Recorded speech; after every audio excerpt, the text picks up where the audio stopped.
100-point recovery from the lows. 18,200 or so was the low, and we are back above 18,300. You're with us here on a fresh new edition of Closing Bell. I'm Prashant. With me, my colleagues Nigel and Rima, and we'll track markets, of course, over the next 60 minutes or so. So what has changed, of course, is a few things. The intensity of the sell-off in global markets has also pulled back. You look at what's happening in Europe, it's not as bad as what some of the Asian markets were doing. If you look at the S&P 500 futures a few hours back, those had fallen below yesterday's lows. That's not the case anymore. There is a little bit of recovery which has come through there as well. Although with the recovery that we've seen in the Nifty, it still leaves a fair bit to be desired.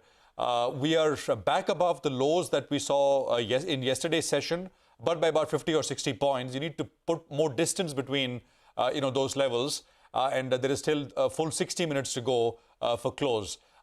The Bank of Japan, of course, I think is by far the biggest decision for global markets, which I think is continuing to get analyzed, and we'll have some analysis for you here in terms of how this is likely to play out. Big move on the yen against the dollar. It's a almost 3.5% move in one of the most liquid currency crosses which is traded anywhere in the world. That's as big as they come. The yen appreciating big time against the dollar. Nigel, hi. Rima, hi. Well, hi, good afternoon, guys. As we saw yesterday, it appears that the bulls want to fight at lower levels, and that's precisely what happened today as well. So the low of the day was around 18,203 odd. From there, we've seen a bit of a bounce. And that range of around 18,200, 18,250, you're getting a fight that's coming in there. And I think that's predominantly because even in today's trading session, one of the most active strikes is the 18,250 put. The premium out there is hovering in that vicinity of closer around 50 points. Or at the start of the day, it was around 25 to around 30 points. So just keep an eye out on that particular strike. There appears there is some writing out there, and that's why the 18,200 level is holding out. However, a fresh breakout will come only once we get past that 18,400, 18,450 decisively. And I say that because the 18,300 call, the premium is around 80 rupees out there. And there is some writing that we're seeing out there. So that'll be a bit of a resistance zone. 18,400. Let's see whether or not we can see a bit of a bounce. For the time being, though, the Dow futures have moved into the green. Big recovery is what we have seen. And that's having a bit of a rub-off on our markets as well. But Rima, let's run our viewers through what we have for the next 60 minutes. Absolutely. Top of mind is Bank of Japan, which shocked the markets by raising the cap on the 10-year bond yield. Yen soared. All Asian equities fell. Stocks in India also under pressure, with metals and realty seeing sharp cuts, while healthcare and banks fare slightly better. Paul Schultz, the founder and editor of Schultz Research, will be joining in to discuss the global backdrop and the outcome of the Bank of Japan meeting and the implications.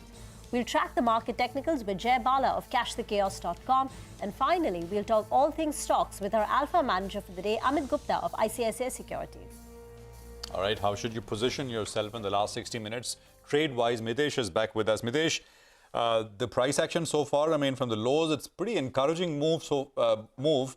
But does it give you a definitive yes or no in terms of a trade here? That's right, Prashant. I think it's been all over the place. In fact, we had shorts from yesterday, so trailing stoppers got hit as we got the bounce back after the first 1.5 hours of decline. But the structure hasn't improved, and now I think the indicators are also slightly disturbed. So I think we'll just kind of wait it out in case we get levels closer to about 18,400 again. Then maybe explore shorting or see where the market is heading towards. As of now, I think trading is more on stock specific side. I have one buy and one sell call.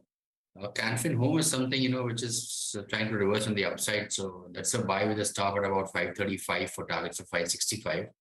And UPL has broken down. That's a negative or a sell call. Keep a stop just above levels of 764 here. And look for targets of roughly around 730 there also. Okay, all right. Got that, Mitesh. Thanks a lot for that. By the way, just keep an eye on a couple of stocks in the broader markets as well. Genus Power, in the last few minutes, we've seen a big surge out there. I think there is some renewed talk about smart meters, and the tendering has been picking up pace as well. So Genus Power has spiked up as we speak. Ami Organics, that's the other one that, from the lows of the day, have seen a bit of a recovery. It's up only around 1%, but from the lows of the day, there's been a bit of an uptake on that one. But let's talk about a couple of stocks that are not doing so well. To help us out with an analysis, we have Hemang Jani, retail equity strategist at Motilal Oswal Financial Services, who joins us. Hi, Hemang. Good afternoon. Always good speaking to you. Well, Hemang, one of the stocks that are losing out today is Godrej Properties. It's down close to 3.5% odd. What's your view on the real estate basket? And from the listed entities, how would you play it? Would you play the core real estate names, the finance companies, or the ancillaries? Good afternoon, Nigel. I think there is some sort of an underperformance across some of the real estate names in the last 2 months. And our take is that we've been meeting a lot of real estate companies. Recently, we participated in an event in NCR, and before that, we had a detailed discussion with the real estate players in Bangalore. And what is coming out very clearly is that the overall growth numbers, so the traction is pretty much intact despite the interest rate hike that we've seen, particularly on the retail side. Though on the corporate side the traction is not that much, so there might be some sort of a profit booking because of the some projects not getting the right kind of response. But overall we continue to have a positive bias on the real estate names, particularly Mumbai based companies like Lodha. We have positive bias also. Bangalore-based companies like Brigade and Prestige is something where we have our preference. Hemang, afternoon. Rima here. Indian Hotels, the company which owns all the hotels under the brand name of Taj, it's a Tata Group company. Now, Puneet Chhatwal has always been saying that the best is yet to come. He's been talking about how occupancies have been rising in the month of November as well as December, and things are looking up. Your thoughts on Indian Hotels? So Rima, Indian Hotel, the core business is doing pretty well. And what is more encouraging is that there is a rapid scaling up in the margin accretive new businesses, be it the Emma Stays, the Qmin, the Chambers, and the management contracts are expected to scale up rapidly, and which will basically mean that it will contribute more than 26% of the operating profits by FY25. So, a combination of these developments is, driving the positive sentiment across the hotels, particularly Indian Hotel, which is the major, play as far as hospitality is concerned. So we have come out with an update today, and we are looking at a price target of about 90 rupees, which means about 19-20% kind of an upside. Okay, let's see where is their relative strength, right? In a down market, you want to be with the stocks which are doing well. The fact is there are these fertilizer companies, NFL, FACT, the IRFC, RVNL, Madras Fertilizer. The question is, do you want to be in these names? Because the action is really, has been shifting lower and lower. You want to call it the quality curve or whatever, but the fact is it's been, you can call it broad basing, everything slowly starting to participate eventually, but I don't know whether that is also such a desirable thing. Any thoughts, Hemang, in terms of stocks which are moving, which are doing well, and anything you like in this space? The names that I mentioned. So, Prashant, when we have an event like budget, and when you see some revival in the broader markets, people tend to get excited for the sectors like fertilizers and, this power related stocks, housing finance. So I think fertilizer, the performances have not been great, and we do not seem to get any good clarity in terms of, the subsidy related soaps that the government typically gives. So not too comfortable getting into those companies just to play for budget. I think we would stick to our core likings, be it in the banking, financial services space, or to some extent auto, where we had seen some sort of a pickup. And the in the mid cap space, we prefer some of the QSR hotel plays. So we would stick to that rather than getting into the broader market at this point. Okay, all right. Well, just hold on. I think on the PIB India Twitter handle, we are seeing that the National Land Monetization Corporation has approved an SPV for undertaking surplus land monetization to generate substantial revenues by monetizing the unused and the underused non-core assets. I think a few companies that have some land bank, from the names that I know, it's MTNL, you have SCI, as well as Hemisphere Property. So Welcome back. The intraday recovery continues on the markets. We're just down about 86 points. At one point of time, the Nifty had dropped to levels of 18,200. From there, we've recovered, pulled back close to about 140 points. Stocks which are inching up include Reliance Industries, so that big boy is contributing. Apart from that, you've got Axis Bank, ITC, Adani Enterprises, a couple of these metal names as well, like Hindalco, which are inching up from the day's low. Broadly, IT has done pretty well. The Nifty IT index, in fact, is now back in the green. Just pull up the intraday charts of TCS as well as Infosys, and you would see the recovery that we've been seeing ongoing through the course of the trading session. PSU banks, on the other hand, continue to languish in trade. The Nifty PSU banking index is down 1%, with names like UCO Bank, Indian Overseas Bank, Central Bank, Bank of Maharashtra, all showing you pretty steep losses. UCO Bank is now down close to about 8%. FACT, this was a stock that you were referring to where you are seeing a lot of momentum. 10% up today and 100% in the month of December. So the stock has doubled in a matter of just 2 weeks. And paper stocks are seeing some traction today. So I guess the rotation trade is intact. And now the favorite for the day appears to be paper. Malu Paper Mills up 20%. Sri Rama Newsprint 6%. Orient Paper is up 3.5%. JK Paper has rallied. Another company called Astron Paper, that's also up close to about 19%. So that's another pocket which is hotting up as we speak. But Hemang is still with us. Hemang, of course, the big news maker of the day has to be Bank of Japan, and its tweaking of the policy has caused the yen to appreciate greatly. Now, one of the impacted stocks would be Maruti. Now, Maruti has benefited on account of the yen depreciation. If that cycle has to turn, what could be the adverse impact on Maruti?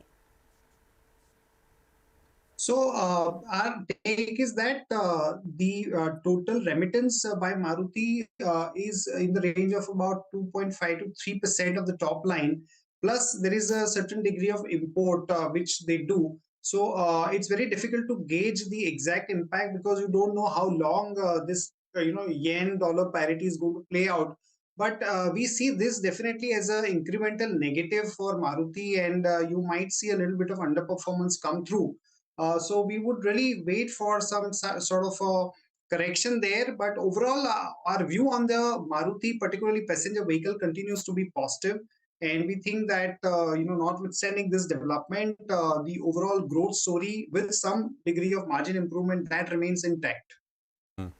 The other space is PSU banks, and I was just looking at the numbers. The index itself is down some 7.5%. From last Tuesday's high. Stocks, of course, are down between 11 and 15%. I'm assuming a lot of people would have got into the frenzy, right? And would be wondering whether it's time to get off. This is just a temporary halt, pullback, and, good times will roll again. What's your advice, Hemang? So, Prashant, just to give you a perspective, the PSU banks have been one of the best performing sector. Year till date, it is up 72%, whereas the Nifty is up only 7%. And in the last leg of this rally, we had seen frenzied buying and euphoria from retail across all the PSU names. And typically, when you see that, there tends to be some sort of a correction, and people do get a little stuck. So our sense is that we are going through that. Incrementally, we are not looking at any positive trigger for the smaller PSU banks, but State Bank of India is something that we've been liking. It has not really participated as much. So if there is any meaningful correction, I think we should look to buy that rather than trying to get into very small PSU banks. Okay. All right, Hemang, we'll leave it there. Thank you very much for your time. Appreciate you joining in with that. Thank you so much. Okay, let's get a perspective on price action as well. Jay Bala of cashthechaos.com is joining us. Jay, good to have you here. I think you were spotting a head and shoulders on the Nifty and maybe a couple of sectoral indices like the auto index, etc. So update us with how your views have changed looking at the price action today. That's right, Prashant. See, the markets are very clearly signaling that, the fresh record highs registered in 2022 is unsustainable. It's come off 684 points from the all-time highs registered in December. This is not a sign of strength. And as I pointed out in my tweet and sent it to you too, there's a head and shoulder breakdown on the Nifty as well as the Nifty auto index. And auto has been the leader for the market. So this is again not a good sign. But the takeaway from here is that we still don't have a critical support breakdown on the Nifty, which is about 18,130, which I've been repeating for the last 3-4 weeks now. And that is still to given. My sense is that the market will stay below 18,738 into the year end, probably lifted by some NAV propping by mutual fund managers. Or the market, Santa could come on bear instead of reindeer and surprise the market and break the 130 support. So we're just watchful of what the market is going to do. All right. Well, hi, Jay. Good afternoon.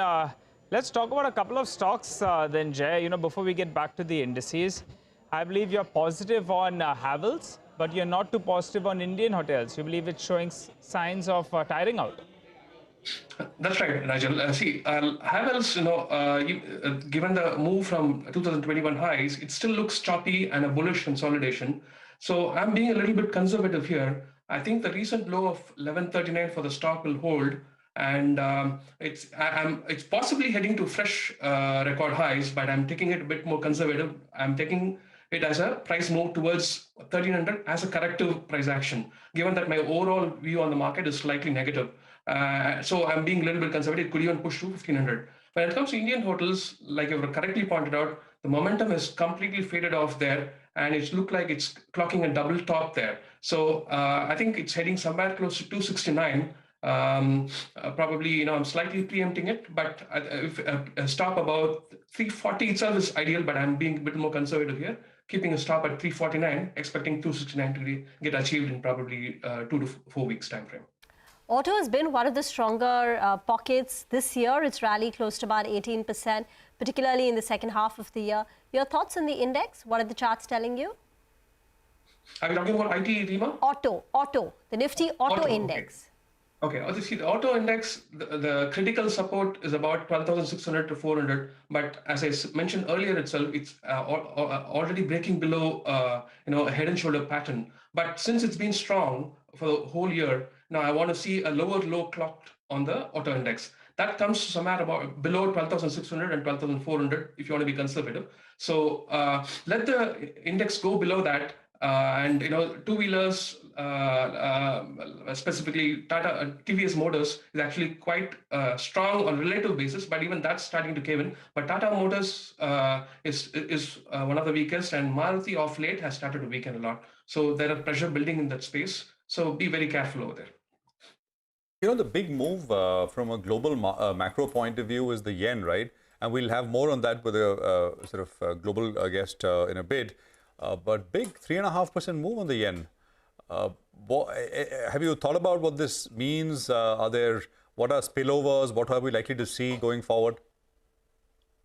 Yeah, this is pretty much on expected lines, Prashant. It's not a surprise at all. I had put out a note on the 8th of November on the yen on its long-term picture. The 152 level is actually 50% retracement level of the 1970s to the 2000 level, the lows registered in 2000. So it's a 30-year retracement level and a very strong 50% exact Fibonacci retracement level. So we're going to see some strength somewhere close to the 130 mark, but the strength in the USD JPY cross is going to start to resume once this correction is done. But we're going to see short-term strength for the yen. Later on, from a medium-term perspective, the dollar will start gaining strength, and yen will head somewhere close to 168. All right, Jay, let's talk about the biggest weight, on the index as well as the key mover, the Nifty Bank. What are the levels you're tracking out there? It's been hovering around this 20 DMA. Do you see it breaking down a little bit? Yeah, if you look at the heavyweights like ICICI and SBI, they are clearly showing signs of crack. If SBI were to go below 590 on a closing basis and ICICI were to go below 890 on a closing basis, I think that calls for a lot of caution. But as long as the index stays above 41,840 and 4,800, it's a little bit safe. But if we see one more heavyweight like an Axis or a HDFC Bank cracking, then the index is done. Although I would say that some of the PSU banks, like Central Bank of India, Canara Bank, they may still have one more higher highs to do, but tread that with caution, use that opportunity to book profits. So I would say the frontline names are cracking, but PSU banks might still have a little bit of steam left. Anything which looks attractive to you in the IT pack now, technology?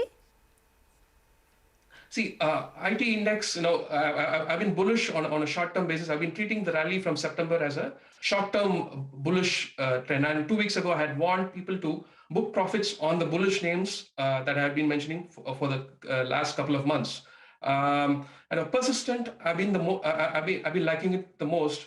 If I would like to see it pull back somewhere closer to 3600 and then hold and then rebound from those levels. If it does that, I think it's heading to fresh record highs, which is what I thought in September. I want a reiteration of that. Right now, I'm a bit more conservative on that. But if the IT index were to crack 28,000, that will bring to question the September lows. But we can't preempt the market. We want to see the break of September low. But 28,000, if that goes, you want to be a bit more caution and concerned about the overall IT space. Jay, thank you very much for joining in. That's the view coming in from Jay Bala, that the Nifty high that we saw in 2022 is unsustainable. Till year end, it's possible that the Nifty can hold on or go up to levels of 18,738. But on the way down, he's going to be watching out for whether 18,130 as a support holds. But let's talk about the big newsmaker of the day, and that is the Bank of Japan. The Bank of Japan shocked global financial markets by increasing the cap on the 10-year yield from 0.25% to 0.5%. Asian equities fell, the yen strengthened after the announcement. Lata joins us for more on this sudden announcement from Bank of Japan. Lata? Well, basically, the Bank of Japan is going to allow the yield on the 10-year to rise from 0.25, where it was capping it, to 0.5%. Just for those who are not following Japan very closely, the Japanese central bank has had a policy of yield curve control, YCC as they called it. It was a way to keep yields low so that they could kickstart the economy. Now that is coming under a bit of a question because globally yields have gone up so much. That, as the BOJ says, is creating financial issues. And Japanese inflation has gone up to almost 2%, 1.99. Previously, it was in 2014 that it had seen such levels. After that, it has been, even negative numbers in terms of Japanese inflation. So there was a need. But it was a totally unexpected move. The current BOJ governor is going to retire or end its term in April, and any change was expected only then. So the market is totally not positioned for this change by the third largest economy. Now, why is it important? It's a sign that the last major central bank has also pivoted and become hawkish. It is believed, the market's perception is now this means that Japan will exit its loose policy. It was the only, the cross-asset funding by using yen was a very large trade because it was the only cheap currency. You could take cheap yen loans and then cross-fund other assets. That source now is kind of drying up. Japanese investors, a lot of Japanese money has been invested in US treasuries. As it is, the Fed is going to buy less and less. There's already a tightening there. One more set of people may stop buying. When Japanese investors, who are among the biggest globally, find that there is a little more money to be made in their own assets, they may flee or at least move a little bit out of other assets as well around the world. That explains why you saw risk assets everywhere falling. And then the last and the most important impact. Japan is the third largest economy. A rise in rates over there can reduce Japanese pace of growth as well, such as it is, however, slow that pace has been. So this is definitely only slightly less important than, you remember Powell's pivot in end November 2021? It's almost as important an event as that, according to market participants. Right, Lata, thank you very much. Very exhaustive. Let's welcome in Paul Schult, who's joining us, founder and editor at Schult Research. Paul, great to have you with us here on CNBC-TV18. Thank you very much. Should we read what has happened from Japan today as a pivot, or is this more technical in nature? They've done something now, but eventually they're going to persist with the easy policy they've been following for years now. What is your sense? Yeah, your commentator did a good job on that. What I would add is that there has been, and I'm telling you, immense profound pressure inside the Bank of Japan to get the Monetary Policy Committee of the BOJ to, get its act in order and start to raise interest rates. So I think this was something that could not be fended off anymore, especially after the rate rise in the U.S. Last week. That's the first thing. The second thing is Japan is still miles behind everybody else. I mean, Japan is 300 basis points behind the U.S. And so this is, at this point, this is barely nothing relative to other central banks. Even in Europe, Europe's way, way ahead. And so that's the second point. The third point is if these rates go any higher, the budget blows out. The Bank of Japan ends up having huge losses from bond losses as rates go up, and so you're in danger of bankrupting the Bank of Japan's balance sheet and wrecking the federal budget of Japan, and they're aware of that. So they're going to have to stay way, way behind everybody else just because of the factors that I just mentioned. And so I think this is not a pivot. I think this is a technical surrender to the hawks inside the BOJ, who were furious with the top leadership of the BOJ for being so asleep. And so I think this is a little bit of a capitulation, not a pivot. Paul, but are we going to see a capitulation in terms of Japanese equities and the strengthening of the yen? Will the ripple effects of this pivot continue to be felt across? Because as you pointed out, they're still miles behind, 300 basis points lower than where the Fed is right now. So if they've just gotten started, how bad do things get? I don't think it's a pivot. I don't think this is a taste of things to come. I think they have to keep that because 50% of GDP, is in the Bank of Japan's balance sheet of these JGBs, right? And if rates go up to anywhere near the U.S., we're talking about a central government budget where interest payments are going to be, half of the government revenue, right, is going to have to be used to make interest payments, and that's not acceptable, right? And so I don't think it's a pivot. I think I agree with your commentator that the yen goes back to more on the weak side than the strong side. I think this is not a taste of things to come. I think it's a capitulation and I'm telling you, there are extreme hawks inside the BOJ who wanted heads because of their sense of recklessness by the current BOJ leadership. Although, Paul, inflation has found its way into Japan as well, right? I mean, I think core inflation is now at 2% after what, 20, 25 years. Hallelujah. I mean, Japan's been trying to get inflation for 20 years. They finally got it. I think that if the yen was going to get too weak, I think you were going to be asking to import even more inflation. So this appreciation of the yen relative to the dollar is sort of welcome news at 130. I mean, 150, you were asking for a lot of inflationary impulses to come into Japan. But I think the BOJ is aiming for 2% or 3%. I think the BOJ understands that monetary policy has a lag effect. They're a lot more relaxed than any other central bank on inflation. They think they're right. I think they're right. I think there's going to be a really big drop in inflation next year. I think the Fed is behind the curve. I think the Fed is not understanding the lag effect going on right now. And so, we have to see where these inflation targets end up being. But I think in the case of India, I think that this is a little bit of noise. I think in India's case, there is now a flood of money going back into China for the first time in like 3 years.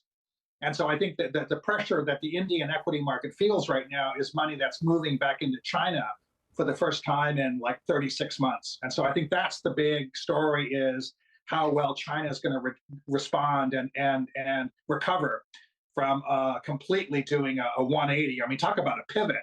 The greatest pivot in the world is China's pivot on COVID in the last 10 days. Okay. There's major sickness right now, but I think as that peters out, I think you're going to find a massive bounce in China. And that's the question, is whether people are going to, emerging market, right, portfolios are going to move back into China away from India, because India has been a huge beneficiary of China's policies toward COVID.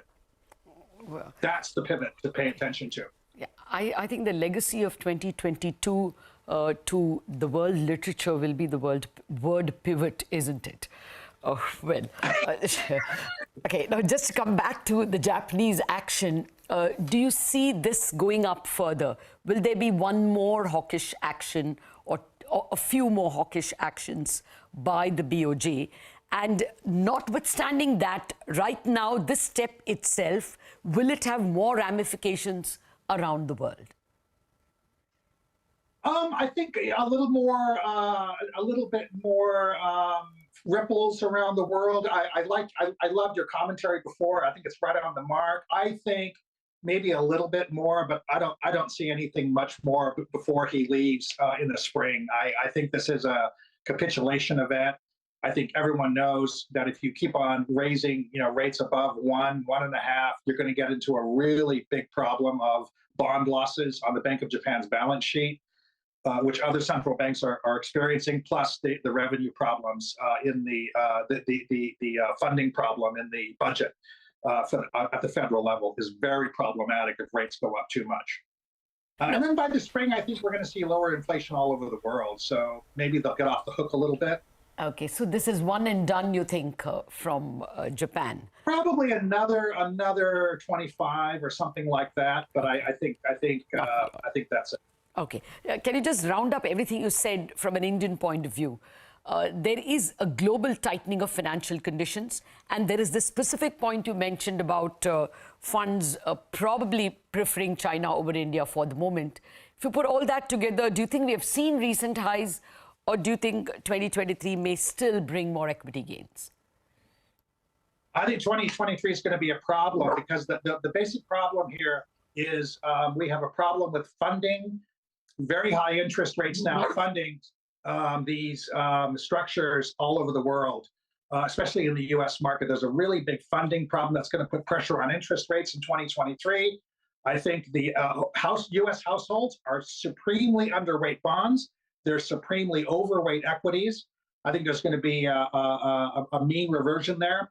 What India needs to pay attention to is the sustainability of the China recovery post-COVID, post this massive, this astonishing, people are encouraged to go outside with COVID now in China.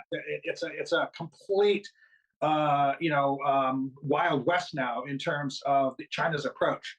And so we're going to get a very big boost of growth now in China. More like Wild East. Paul. Wild East, exactly. Yeah. Although, amen. Oh, man, China's really done a 180. My God. Yeah, no, and of course, everyone's sick in China when everybody's sick. Right now, everybody has COVID, and so this is what happens. You get 14 days of everybody getting sick, and then it goes away. This is what tends to happen. Absolutely.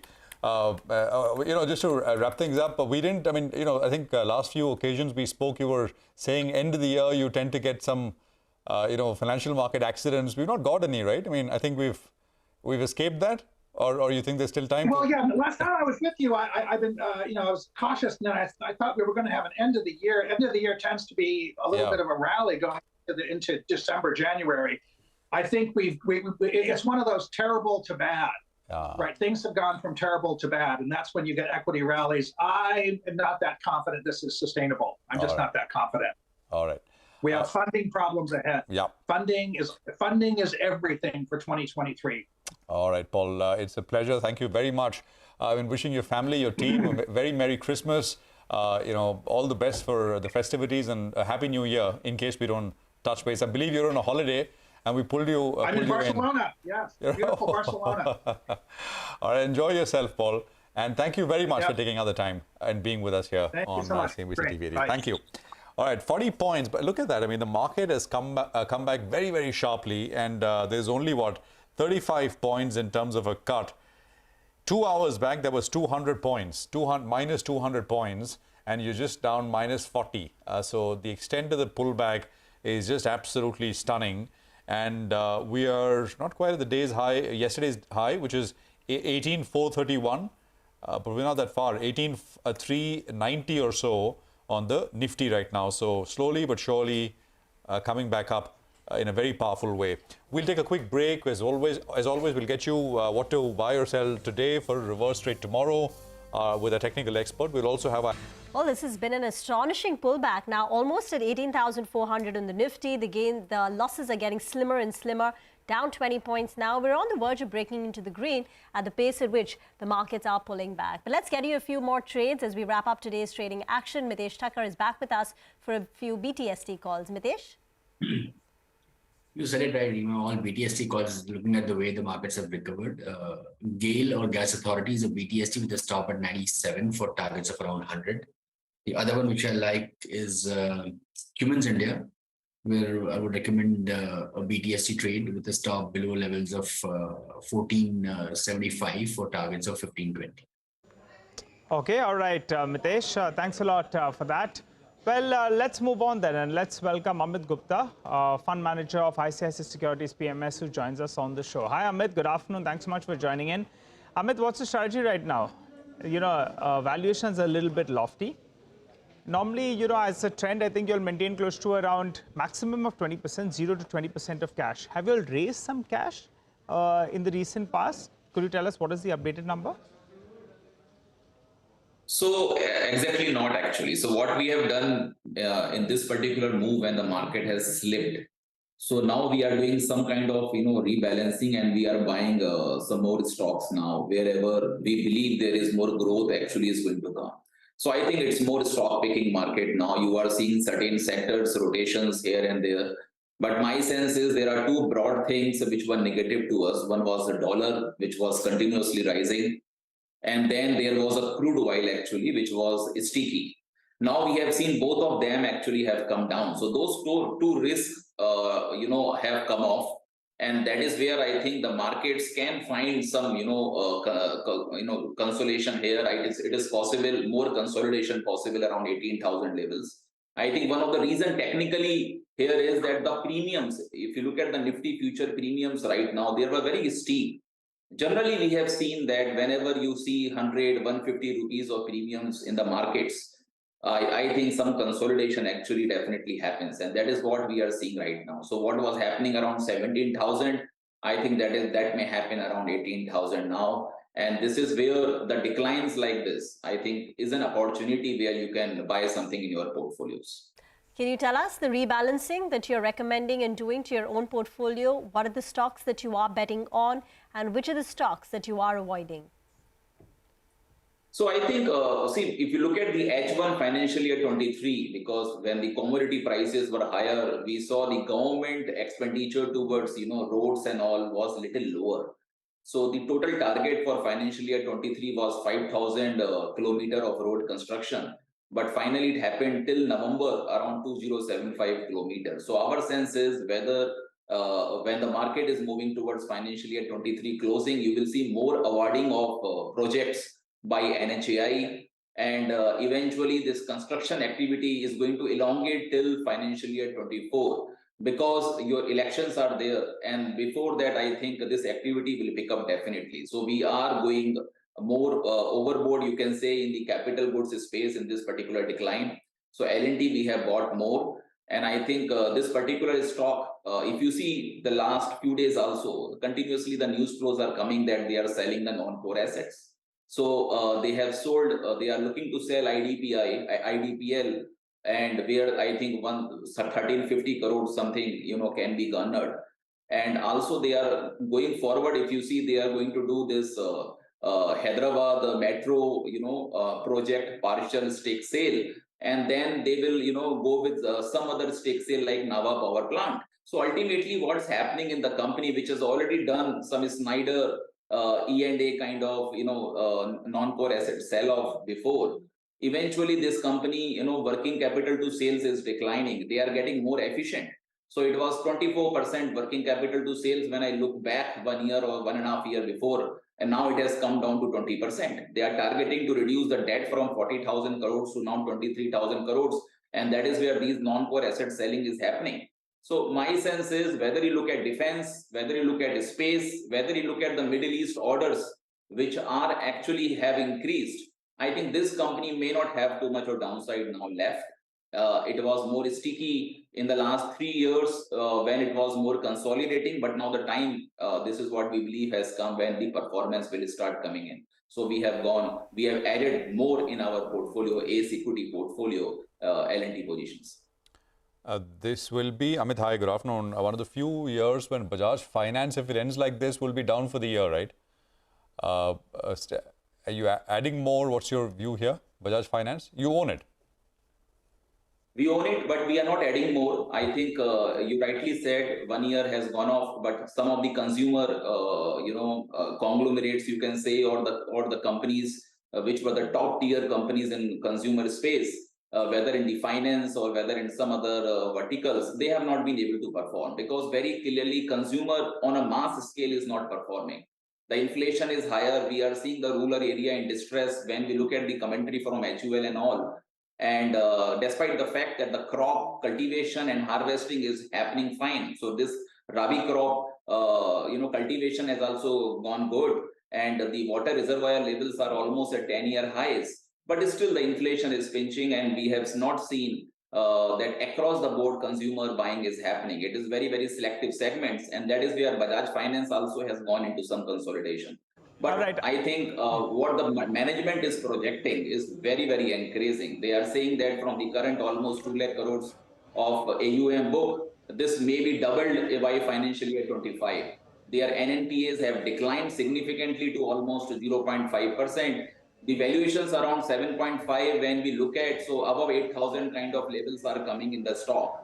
But I think this premium valuation will remain intact because the fintech valuation, whatever you say, which is given to the company, and on the top of it, the digital footprint. And I think now moving into the area where the more harvesting of Rabi crop is going to happen going forward in the 1 quarter or so. My sense is that the consumer financing space can pick up more now. And that is where I think it is possible the stock eventually can start performing from here. All right, Amit, tell us a couple of stocks that you have added in the last 2 months. We have your top holdings, which will come up for you on the screen, and most of them are large cap names. Could you tell us, which is any new stock that you have added into your portfolio, or any stock which will have substantially increased weightage? So I think the stock which was in the news today, I mean, for example, Maruti. So from the auto space, we have started buying Maruti in the portfolio. Now, you can say that there is a short-term volatility which can be created when yen is appreciating. But overall, look at the last quarter when yen depreciated against rupee because the royalty payment has to be done in yen to the promoters. We saw that it was around a benefit of 158 crores, which was 0.5% of sales. So up to that extent, some impact may be there, but eventually the growth path looks more visible now, which was not happening before. Previously, we saw the peers, they were coming with more UV launches, but now Maruti is also going to come. In fact, Grand Vitara has got a very good response. The hybrid models also are getting good response. In CNG, they have more than 20% of sales volume, which is continuously picking up. And from here, I think the margins also are going to improve. So steel prices and commodity prices, which are down, you have seen in financial year 21, I think 6.5% of margins, and now it is coming in double digit. So I think that is going to give a positive vibe to the stock when the valuations are compelling. So you look at the 5-year average valuations of Maruti, it was above 50. And now it is somewhere around 24. So I think looking at the market leader and the auto cycle where, at least the order book is there. You look at the order backlog, it can go to one year also or 2 years also in some of the companies. So at least in Maruti also, you have 2.5 to 3 months of sales. That kind of visibility is there in the order book, which is going to increase more with the launches till financial year 24 ending, which has just picked up. So my sense is this stock is at a good level from the valuation perspective. Short-term volatility is an opportunity to buy more. No, that's Maruti and Amit's view there. By the way, there's one thing which is common between yesterday and today's session. Let's just have Reliance intraday up. Reliance was the top contributor, single stock wise, to the gains that we saw yesterday, of course, and today again. Reliance is, I mean, you know, it's adding about what 19 index points, but it is point wise the single largest contributor. It's on your screen as we speak. TCS is pulling its weight as well. Yesterday, Infi and TCS actually were on the other side, and then you've got ICICI Bank, Adani Enterprises up there. We'll take a break here. There is still, 8 minutes to go for market closing. But some more opinion, global from Dan Feynman of Credit Suisse on emerging markets. Listen in. We are back in just a bit.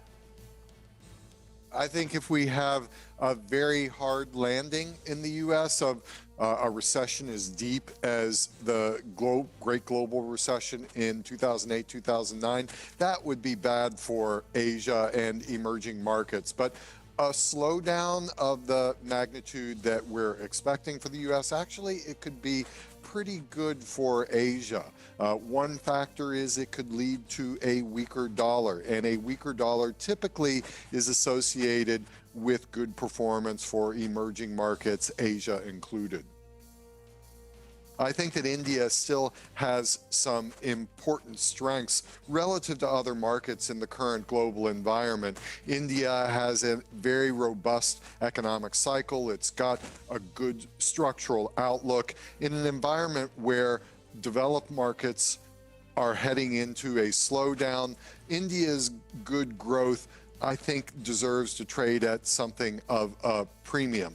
Deep recessions are typically associated with deleveraging events, and that's not the situation at present. What we have is a garden variety, fairly mild, short-lived recession lying ahead of us. China is still, I think, the best story. The valuations are still actually quite cheap. Even after this great rally they've had in November, the multiples are still at a deep discount relative to the rest of the region and relative to global equities. Our clients are still, I think, underweight China, but they are interested in playing into this cyclical recovery. We're all hoping that the outbreak is mild as possible, and that as few people as possible die. From a markets perspective, I don't think that. Welcome back. Well, dying minutes of trade, in fact. But just keep an eye out on macro tech developers. You know, they have put out a release and they're saying that there was a pledge on the holding, and that entire pledge has now been released. So that's actually good news. I think that's what they had indicated. And now I think it was more than 20% of the pledge that has been released. So some good news coming in on Lodha developers. That's macro tech release on the BSE. But Prashant, Rima, I think we've just got a few minutes. So let's start winding down. Oh, absolutely. I mean, it's a big pullback day, Nigel, isn't it? I mean, the Nifty and the Bank Nifty both coming up, very, very smartly. The last leg of the pullback started at about, 240 or so, 240, 245. And you can see that sharp move. And that last sharp move itself on the Nifty, I think, was worth some 90 points from 245 to 330. So that's quite something. But through the course of the day, from the lows, which were made early in the session, it's very, very smart. Broader markets also, I think, similar picture. Let's have the Nifty mid-cap and the small-cap indices. Intraday, I think it'll tell you something similar. That's the mid-cap index, and I think the small-cap index as well. Leading the pullback were names like Reliance, as I said, TCS, Adani Enterprises, ICICI Bank, and Axis Bank. These are not the top gainers on the day, but these are the top contributors to the Nifty comeback. What was under pressure? SBI Life was down, iShares was down, and UPL was down. SBI Life actually down meaningfully, and the other two as well. But that's the Nifty and the large cap universe for you. Market breadth, some 1,000 stocks, actually exactly 1,000 stocks higher and about 1,200 stocks lower. Rima. The mid-cap index also recovering sharply, ending with just a cut of close to about 0.2%, so a fractional loss there. Dabur, Just Dial, these are stocks which were under pressure on expected supply pressure. In Dabur, there was that 1% block deal which took place in the morning. Promoters, pared down their holding. Dabur ends with a cut of 1.2%, while Just Dial lower after promoters indicated they will be selling 2% stake from tomorrow till the end of the year to bring their shareholding down from 77 to 75%. Sterling and Wilson Solar also under pressure.